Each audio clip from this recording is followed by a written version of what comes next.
What up, chat box? We back with another little reaction for y'all. I seen this pop up on my feed like just now. As you can see, Value Tamer posted it 2 hours ago, and I figured like I might learn something, y'all might learn something, so let's react to it. You know what I mean? Let's get into it. Let me full screen it. Did you know the first ever private prison we built in America was only 40 years ago in 1984? Like if I were to ask you right now, we're having a conversation at dinner, when do you think they built the first ever private prison in America? What would you say? You'd probably say 100 years ago, 80 years ago, only 40 years ago. It was in Texas. Do you know? Of course it was in Texas. Man. That's on par. That sounds on par. I can't believe that.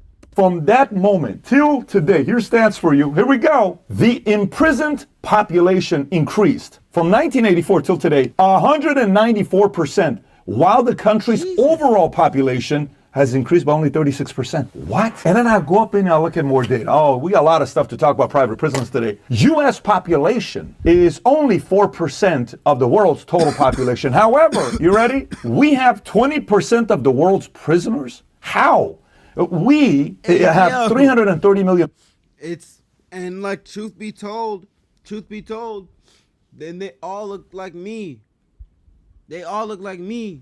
Not all of them, but like a big, huge, fat, huge majority of them look like me. It's like there's a lot of problems culturally for sure, but this is a systemic problem. I mean, like it's pretty obvious. I think it's like fairly obvious. People in population. China's got 1.5 billion, but we have the same amount of people in jail. And by the way, India's got 1.4 billion people, give or take, total population. We got 340, and India's only got 573,000, and we have 1.76 million. How's that even possible? And then this guy, Ice Cube, I had him on the podcast yesterday. He's on Bill Maher, and he's saying, Bill Maher, the same people that own the record labels also own the private prisons. Who's he talking about? While he was on the podcast here, he said BlackRock. Do you know what are the two biggest private prisons in America? One of them is called Geo Group, right? Do you know who's the biggest shareholder, institutional shareholder of Geo Group? You ready? Number one, you can find this for yourself, BlackRock. They own roughly 14.1. See, I've been telling y'all about BlackRock. I've been telling y'all about BlackRock, State Street, and Vanguard. They literally run everything. I see them as my only competition. Look at this. They own, bruh, 16%. You know what number two is? It's called Vanguard. You know what they own? 9.96%. And by the way, the other one is called Core Civic Incorporated. Ready? Number one, biggest top institutional holder. Public information, BlackRock, 16.75%. Number two is Vanguard, 11.17%. You know what they like? They like. And then, hold on. I didn't even look down and peep. Information, Wait. BlackRock. Look. Number 5, right here. BlackRock, Vanguard, State Street, right here. I'm 16.75%. Number two is Vanguard, 11.17%. You know what they like? They like the investment. It's a great business model. Let's get more people. If you own restaurants, what do you want? More customers. If you own hospitals, what do you want? More sick people. If you own a private prison, what do you need? We need more people to go to jail. Come on, baby. That's the business model. One time I sat down with a divorce lawyer.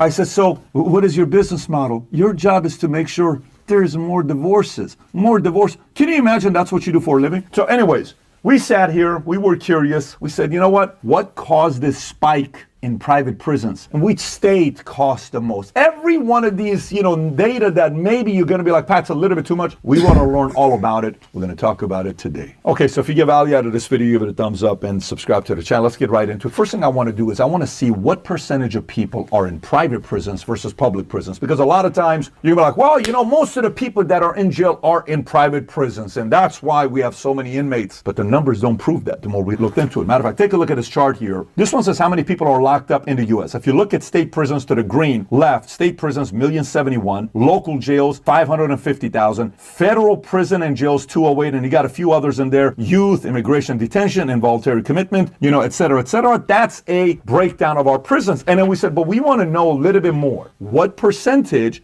of inmates are in private prisons? You see what the number is? According to Prison Policy Institute, only 8% of confined people are held in private prisons. That means 92% is still public, government, state, federal owned. Mass incarceration is driven by government policy and spending, but the private companies that contract for less than 8% of all cells get a disproportionate share of attention. Why is that? So if I look at this, I would think, public is like, no, it's not us. We're the state, we're federal, we're the good people. We would not imprison this many people. It's the rich corporate guys.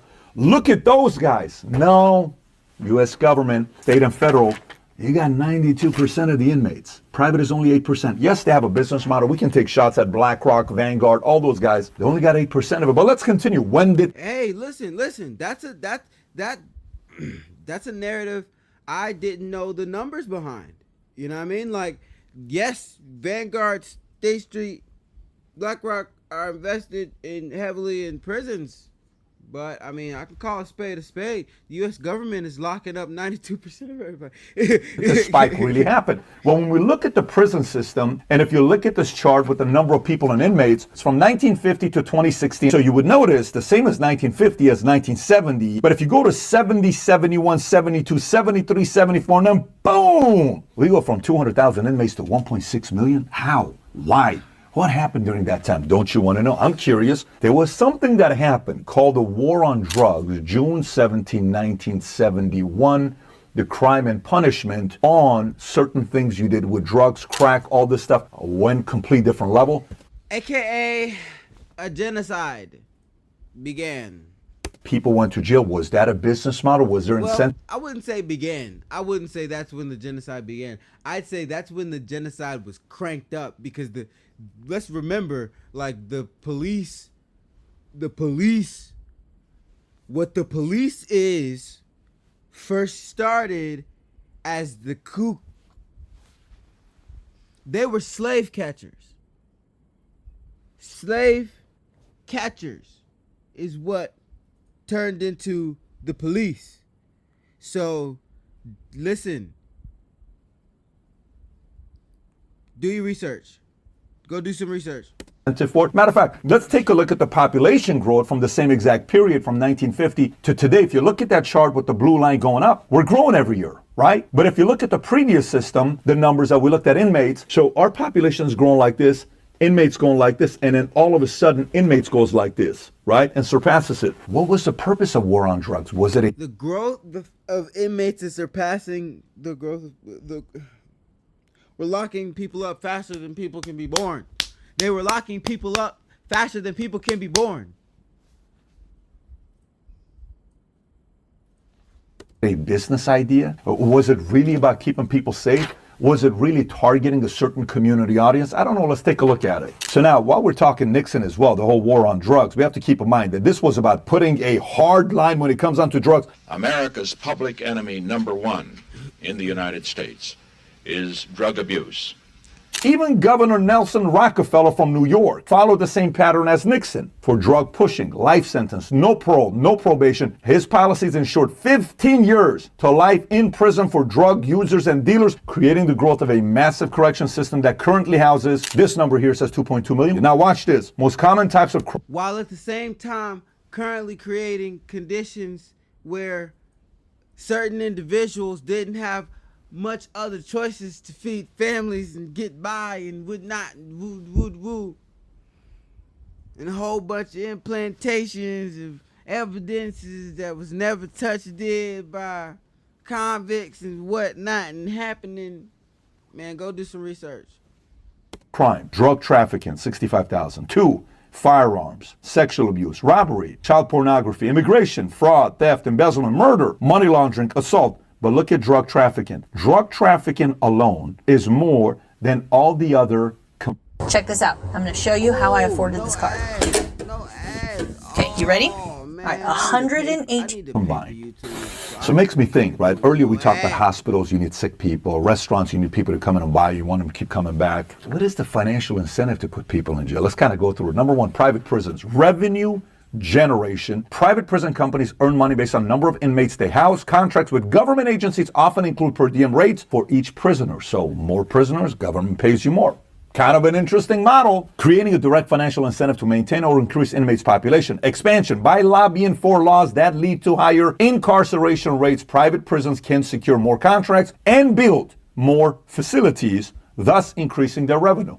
Pretty straightforward. More inmates, more money. Two, public sector unions. Job growth and security. More inmates means more jobs for corrections officers and other prison staff. Unions have a vested interest in maintaining high employment levels, which can lead to support for policies that result in more incarceration. Hey, the jail is getting small. I can't lose this 68,000. It's just a cycle. It's just a cycle. It's like we need prisoners, so we need bad laws. We need more prisoners, so we need bad laws. I'm gonna give you money to make some bad laws so we can get some more prisoners. More prisoners gives us the ability to make more bad laws to get more prisoners. It's like, Jesus Christ, what is wrong with you people?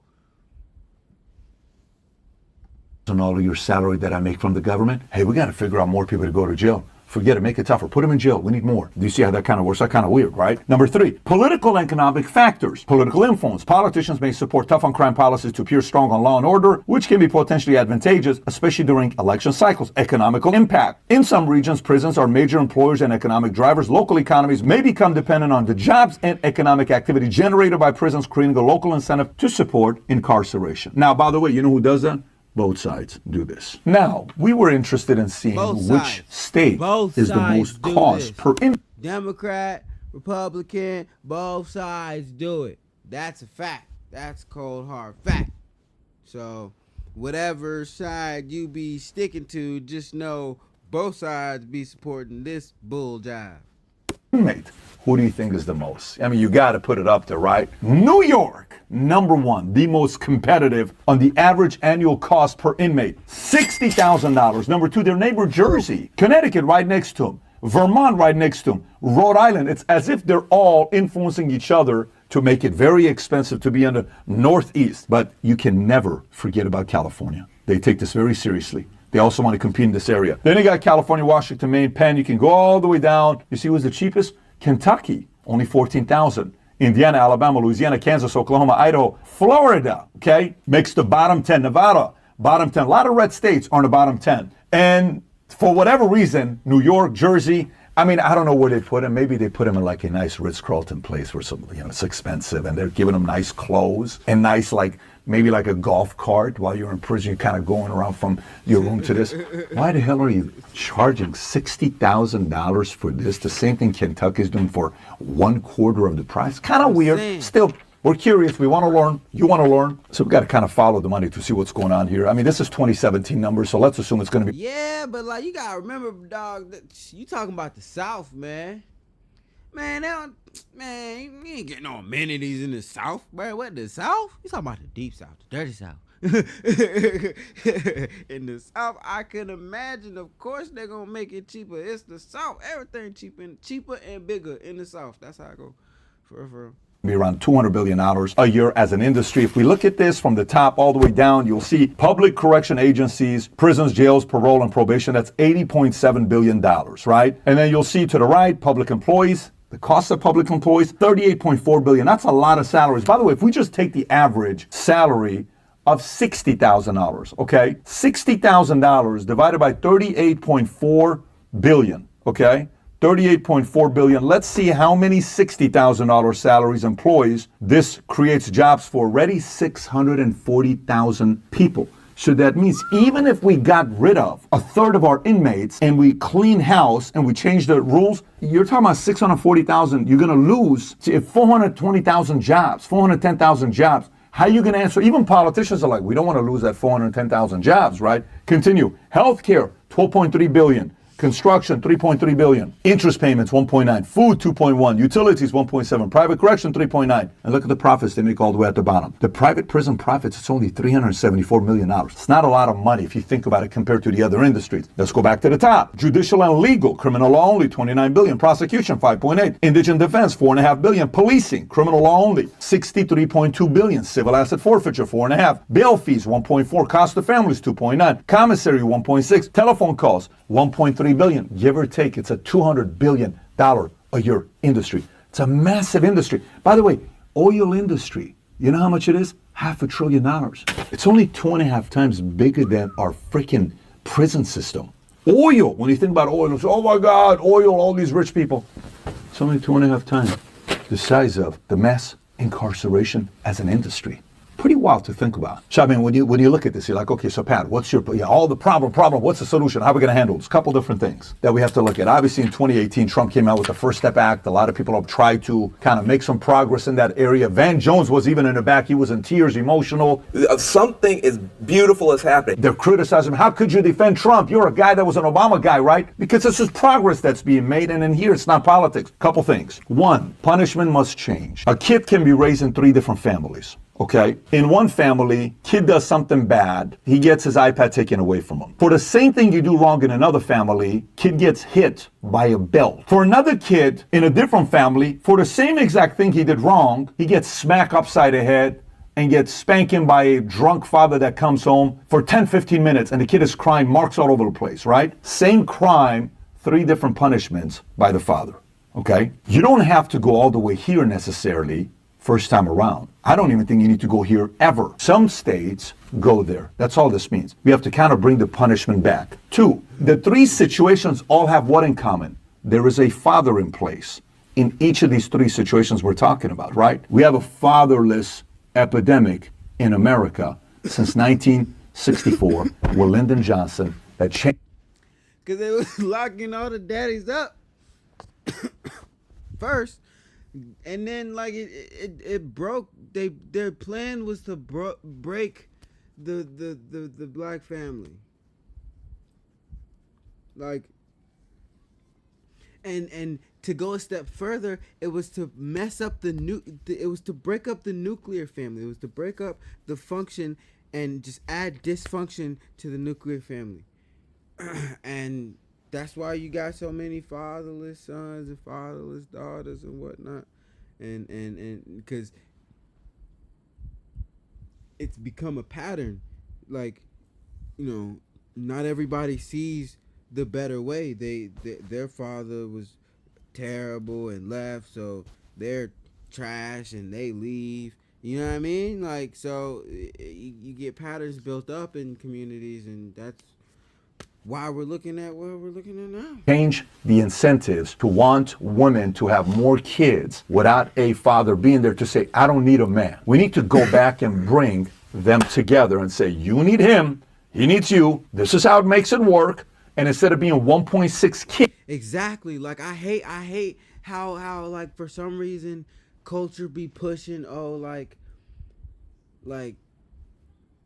be all extrally independent, you don't need a spouse, da da da. It's like, no, man.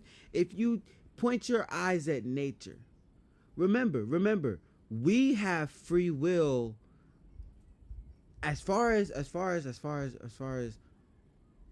like, I'm gonna put myself in like a religious context right now. All right, we got free will, and as far as a religious context go, animals don't. But they're not sentient in the way that we are, right? Right? But he made us all in the same patterns. Remember, he made us all in the same patterns. And if you go and turn your eyes towards nature, it's like, yeah, it's very rare. You got a species that just don't need the other sex. You know what I mean? Like, we're not one of those species. You know what I mean? Like I need my wife as much as my wife need me. You know what I mean? Like everybody else in happy relationships probably tell you that same thing. So if you ain't been able to find it, keep looking. It's not that you just don't need a man or you don't need a woman. Like, nah, bro. You just gotta like keep sifting, keep looking. You understand? Because they trying to break that up. That's all they trying to break up progress, trying to break up y'all being able to build yourselves up together and be strong, pushing this narrative of, oh, I don't need a man, Kids birth rate, let's increase that to 2.1, 2.5, but bring back the right values and principles. Gradually lower the price, the punishment that you have, where people can come back in, and incentivize some companies that are maybe bringing inmates and giving them jobs, give them the incentive. The other way around. If you hire in former inmate and you have a program that you allow them and they stay with you for 2 years, so there's pressure on the inmate to want to get back into society as well. If they stay within a company for 3 years, there's an incentive for them, and then the company gets some kind of a tax benefit for giving that employment to them. You can kind of start working on what kind of an incentive can be there. There's plenty of smart people in the room together to come up with what do you think, what do you think, what do you think, and then take the research and find out what's best. But definitely the way we're going right now isn't the way to do it. America is better than this. We have way too many smart people to not put them all in the room together and figure out how to solve this. If you got value out of this video, give it a thumbs up and subscribe to the channel. True. We have way too many intelligent forward thinkers in America to keep letting these old idiots drive us into insanity. You know what I mean? So I invite y'all to wake up, subscribe to my channel. I talk about things like this a lot. I react to stuff like this a lot. I'm a financial behavioral specialist, and I love just giving y'all my take on things. That's why we call it the Bird's Eye View Show. All right, I love y'all. Make sure you're kind to somebody today. Be sure to drop a sub and like this video. Tells YouTube that I'm good at it.